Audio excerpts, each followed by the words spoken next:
Hey everyone, welcome to Judging for the Win. I'm Dave, and this is my daily ruling. Today's question comes to us from the True Stories collection, as in, it's a question that a player actually asked me at a tournament that I was judging.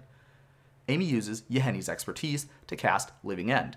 After everything resolves, are Amy's creatures that she has in play now getting -3/-3 from Yahenni's expertise? Okay, so for this question, we're going to need a few pieces of information. The first of them is that if you have a continuous effect that was generated by a resolving spell or ability, then the permanents that that continuous effect applies to are locked in at the time that it's applied. That means that when the Yahenni's expertise instruction to give all creatures -3/-3 is carried out, then only the creatures that are in play at that specific time are going to be affected. Any creatures that come into play later will not be getting -3/-3. The next thing that we have to know is that a spell's instructions are performed in the order that they're written down. That means that first everything is going to get -3/-3, and then you're going to get the opportunity to cast a spell.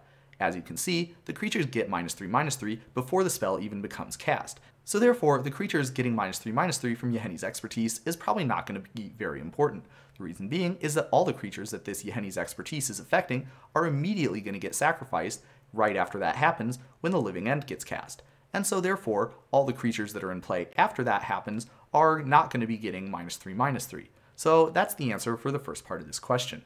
Now let's take a look at a really similar sort of situation that comes up from time to time.